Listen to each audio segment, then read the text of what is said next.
Break के बाद playground में आपका एक बार फिर से स्वागत है। Asia cup men's hockey tournament के सेमीफाइनल में आज भारत का सामना मेजबान मलेशिया से होगा। पूरे टूर्नामेंट में भारतीय टीम अब तक अजेय रही है, पर इस बार चुनौती कड़ी है और भारत मलेशियाई टीम को हल्के में लेने की भूल तो कतई नहीं करना चाहेगा।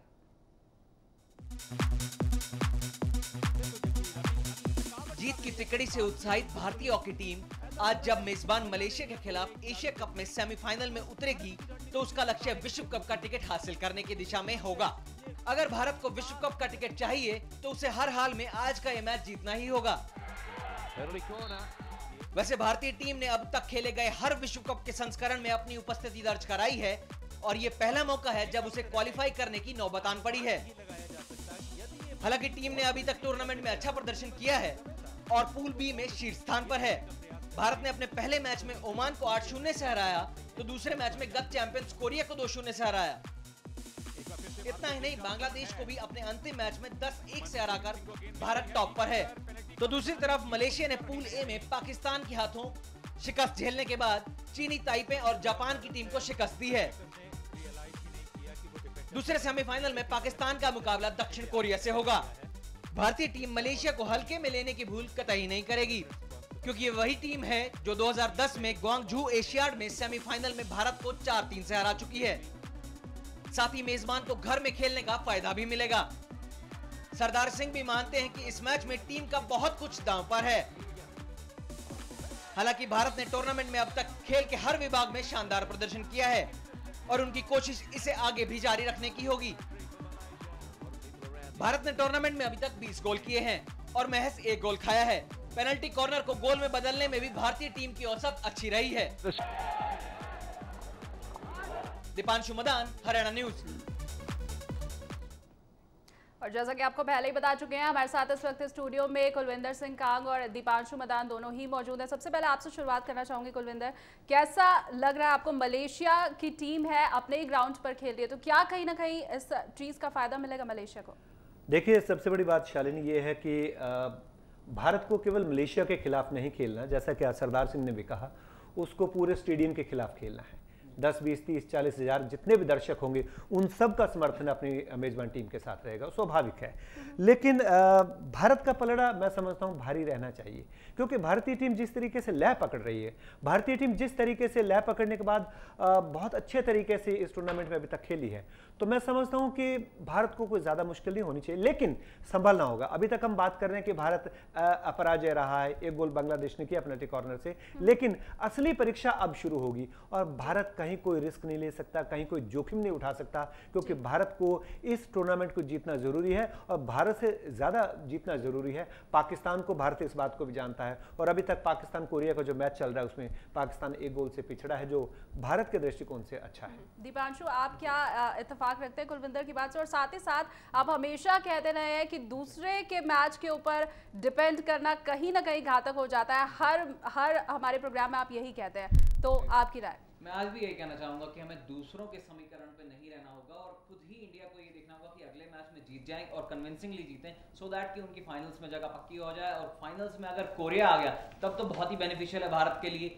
अगर पाकिस्तान आ गया तब हमें पाकिस्तान के साथ टक्कर करनी होगी और जीतना होगा, तभी हम वर्ल्ड कप क्वालिफाई कर पाएंगे, जैसे कुलविंदर जी ने भी हमारे साथ कहा। अगर गोलकीपिंग यहाँ पर बात की जाए, सिर्फ 1 गोल अभी तक का जो मैच हुआ है उसमें भारत ने खाया है और बाकी कहीं भी ऐसा नहीं हुआ है, तो गोलकीपिंग की अगर बात की जाए तो श्रीजेश को कैसे आंकते हैं? देखिए, Sreejesh is amongst the very very fine keepers जो हमें पिछले कुछ समय में देखे हैं।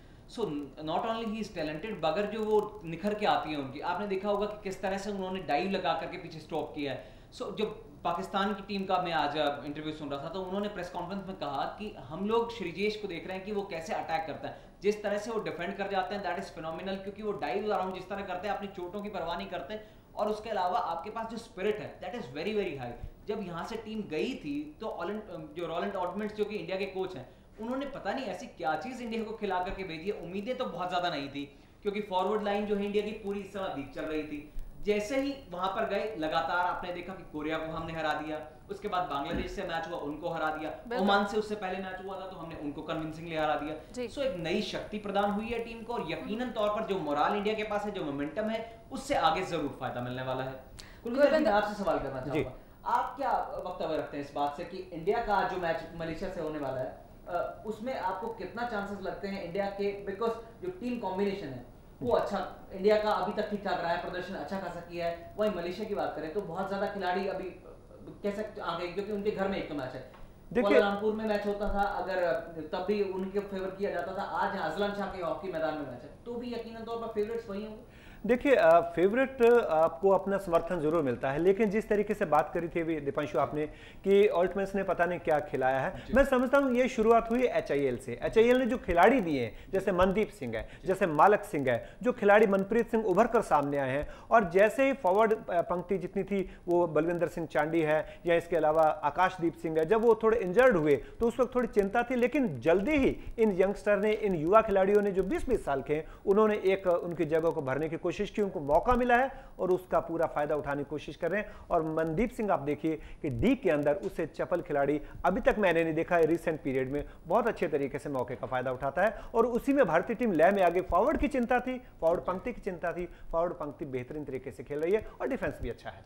अगर आज वाले मैच की बात करें, जो कि पहले मैच की हम बात करें, पाकिस्तान और कोरिया के बीच में जो मैच चल रहा है, इसमें जांग जोंग ह्यून ने एक गोल किया, जो कि पेनल्टी कॉर्नर स्पेशलिस्ट हैं कोरिया के, सो उस खिलाड़ी को आप कैसे देखते हैं, और जो आगे मैच बढ़ रहा है ऐसे में क्या कुछ अटैक करेगी पाकिस्तान, जो दूसरा हाफ है 1-0 से आगे है खबर मिलने तक, कोरिया आगे के लिए मैच कैसे देखते हैं? देखिए, पाकिस्तान अंतिम समय तक नहीं छोड़ता है, और इस टूर्नामेंट में पाकिस्तान जो एक टीम लेकर आए हैं, जो युवा खिलाड़ी हैं, जो पेनल्टी कॉर्नर एक्सपर्ट हैं, और उनके सामने एक और लक्ष्य है कि उनको केवल इसको जीतने के बाद ही विश्व कप की सीट मिलेगी। एकमात्र उम्मीद है, भारत के पास 3-4 उम्मीदें अभी हैं क्वालिफाई करने के लिए, लेकिन पाकिस्तान को पता है उसको जीतना जरूरी है। और जिस तरीके से उन्होंने पेनल्टी कॉर्नर को तब्दील किया है गोल में, मैं समझता हूं एक गोल खाने के बाद थोड़ा सा और वो एग्रेसिव होंगे और सेकंड हाफ में पूरी रणनीति के साथ उतरेंगे, और उनके कोच ताहिर जमा ने बेहतरीन तरीके से उनको ट्रेन किया है, और पाकिस्तान पलट कर वार जरूर करेगा। जी कुलविंदर, अभी आपने बताया कि भारत के पास 2-3 उम्मीदें अभी भी बाकी हैं। बात अगर की जाए आखिर वर्ल्ड कप में किस तरह से सिलेक्शन होता है टीमों का? देखिए, वर्ल्ड कप की अगर हम बात करें तो ये कहा जा रहा है कि जो एशिया कप का विजेता है उसको डायरेक्ट क्वालिफिकेशन मिल जाएगी। सही बात है। ये विश्व कप के जो क्वालिफाइंग राउंड हुए, राउंड सेमीफाइनल 2 और सेमीफाइनल 3 जो हुआ, पहले रोटरडम में हुआ, उसके बाद मलेशिया में हुआ, तो उसमें रोटरडम में 4 टीमें सिलेक्ट की जानी थी, 3 सीटें मिली, यहाँ पर मलेशिया में 7 सीटें होगी। अब धीरे धीरे ये देखा जाता है कि 5 सीटें जो हैं वो चैंपियंस होते हैं, जैसे एशिया कप का जो चैंपियन होगा वो क्वालिफाई कर जाएगा, अफ्रीका कप का होगा वो क्वालिफाई करेगा, पैन अमेरिकन कप का क्वालिफाई कर जाएगा, यूरो कप जो हो चुका है जिसमें जर्मनी जीता वो क्वालिफाई कर गया, और अब ओशनिया कप होना है जिसमें 3 ही टीमें या 4 टीमें खेलती हैं। जी, इसमें कुछ बदलाव किए जाने चाहिए, फेरबदल किए जाने चाहिए, अगर इक्वली बात की जाए, डिस्ट्रीब्यूट किए जाना चाहिए, कहीं तो 9 टीमों में से एक को मौका मिल रहा है, कहीं 3 टीमों में से एक को मिलना चाहिए, इसके लिए कुछ ना कुछ फेरबदल जरूर किए जाने, ऐसा नहीं आप सोचते? मैं समझता हूं कि फेरबदल होंगे, क्यों अभी इस बात का एहसास सबको हो गया है, FIH को भी हो गया है कि अगर अफ्रीका में 3 टीमें खेलती हैं, हर बार दक्षिणी अफ्रीका जीत कर आता है, उसके बाद अगर उसके मिस्र है, घाना, छोटी मोटी टीमों को जीतता है, अर्जेंटीना जीत के आ जाता है, और ओशनिया कप में न्यूजीलैंड, ऑस्ट्रेलिया और फिजी और न्यू पपुआ गिनी, बहुत छोटे बच्चे हैं, दोनों में से एक जीता है। तो वहां से ये होना चाहिए कि अगर किसी कप में 3 या 4 टीमें खेलती हैं तो उसमें एक क्वालिफाई करेगा, और कहीं अगर 8 टीमें खेलती हैं, उससे ज्यादा टीमें खेलती हैं, तो 2 सीटें सुरक्षित होनी चाहिए, और ये जरूरी है यूरोप से और एशिया से। जी, चलिए भारत की बात करते हैं। आपको कौन से 3 पेनल्टी कॉर्नर स्पेशलिस्ट भारत में आज सबसे अच्छे लगते हैं? रघुनाथ हैं भारत के पास, रुपिंदर पाल सिंह हैं, साथ में अमित रोहिदास हैं, इन तीनों में से सबसे ऊंचा आप किसको आंकते हैं? देखिए, रघुनाथ के पास एक्सपीरियंस है और रुपिंदर पाल नए तरीके से उभर कर सामने आ रहे हैं, लेकिन लगभग 143 के आसपास मैच खेल चुके हैं रघुनाथ, और कप्तान सरदार सिंह 169, यानी कि 2 ही ऐसे खिलाड़ी हैं जो 100 से ज्यादा मैच खेल चुके हैं, लगभग 150 मैच खेल चुके हैं। तो मैं समझता हूं कि रघुनाथ के पास एक्सपीरियंस है, और रुपिंदर पाल का एक्यूरेसी बहुत बढ़िया, और दोनों लंबे कद के खिलाड़ी हैं। इस बात को आप देखिए कितनी पावर लगाते होंगे। संदीप सिंह भी लंबे कद के खिलाड़ी थे, इसलिए वो ड्रैग फ्लिक करते थे बहुत अच्छे तरीके से। तो ये दोनों खिलाड़ी खिलाड़ी अच्छे तरीके से ड्रैग फ्लिक लगाते हैं, मौके का फायदा पूरा उठा रहे हैं और उसका मदद मिल रही है श्रीजेश की तरफ से। जब पेनल्टी कॉर्नर विपक्षी टीम को मिलते हैं तो श्रीजेश बचाते हैं और यहां पेनल्टी कॉर्नर मिलते हैं तो कन्वर्ट करते हैं, तो दुगना फायदा होता है। गुरमेल सिंह को मैं इसमें ऐड करना चाहूंगा, आप उनको उनकी भूमिका कैसे देखते हैं इस टीम में? देखिए, गुरमेल सिंह जो भारत की तरफ से खेल रहे हैं बहुत अच्छे तरीके से खेल रहे हैं और कोशिश करते हैं गुरमेल की, गुरमेल हुआ, मालक सिंह हुआ, नितिन थमैया, उथप्पा हुआ, सब कोशिश करें। कॉम्बिनेशन के तौर पे खेला जाता है। पहले ये रहता है कि एक इंडिविजुअल खिलाड़ी का प्रदर्शन ज्यादा होता था, लेकिन अब टीम का कॉम्बिनेशन है, टीम का, और उसकी धुरी बने हैं सरदार सिंह जो कि कैप्टन। आपने देखा होगा रिसेंट पीरियड में जितने एक्यूरेट पास सरदार सिंह देते हैं, मैं समझता हूं दुनिया का कोई खिलाड़ी नहीं देता। खिलाड़ी को देख लेते हैं, स्लैप शॉट लगाते हैं, धीरे से पुश करते हैं, बहुत अच्छे तरीके से वो धुरी बनकर उभरे हैं, बाकी सब उसके आसपास घूम रहे हैं और उनको सहयोग दे रहे हैं। आज की हम बात करें तो क्योंकि अब से कुछ ही देर में मुकाबला शुरू होने वाला है, ऐसे में किस स्ट्रेटजी के साथ टीम उतरना चाहेगी और क्या वो कॉम्बिनेशन होंगे, विनिंग कॉम्बिनेशन को ही जाहिर तौर पर आगे लेकर के आना चाहेंगे? जैसे हमने आपसे आखिरी कार्यक्रम में भी चर्चा की थी कि अनलेस क्रिकेट, ये वही टीम इसमें उतारा जाता है। देखिए, एक बार कोई भी टीम आप उतार लीजिए, पहले 2 मैचों में सरदार सिंह बीमार थे तो वो थोड़ा शुरू में बाहर बैठे।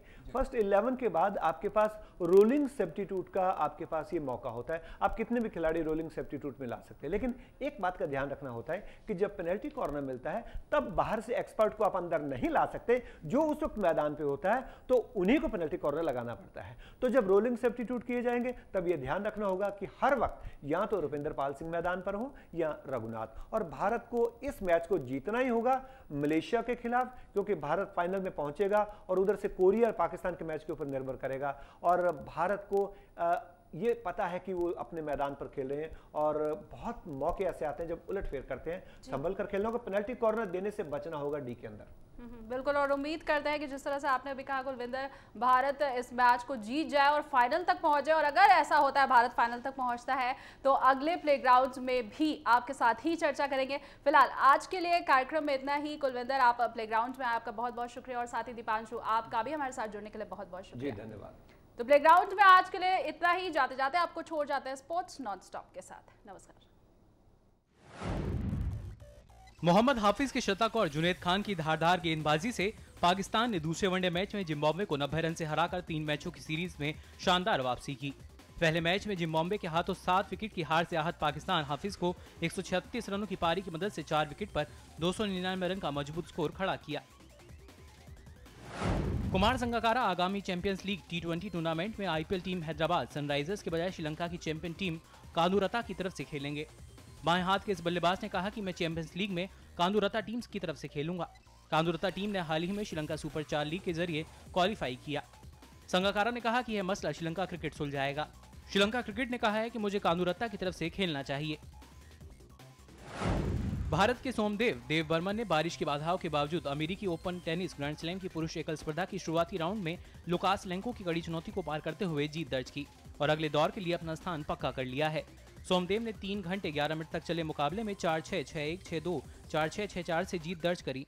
सोमदेव को दूसरे राउंड में इटली के आंद्रिया सेप्पी से भिड़ना होगा। ओलंपियन मुक्केबाज एमसी मैरीकॉम ने कहा है कि जो लोग यह सोचते हैं कि सब कुछ प्राप्त कर लेने के बाद उन्हें रिंग को अलविदा कहने का मन बना लिया है, वो गलत हैं। उन्होंने मात्र 6 माह के लिए रिंग से दूरी बनाई है। मैरीकॉम ने कहा कि मैं फिर रिंग में उतरूंगी क्योंकि अभी भी रिंग में मेरा काम बाकी है। भारतीय लेग स्पिनर पीयूष चावला ने बल्लेबाजी का कमाल दिखाते हुए समरसेट की तरफ से मिडिलसेक्स के खिलाफ गुरुवार को लॉर्ड्स में डिवीजन का एक काउंटी मैच में शतक जमाया। चावला ने 170 गेंदों का सामना करते हुए 112 रन की धांसू पारी खेली।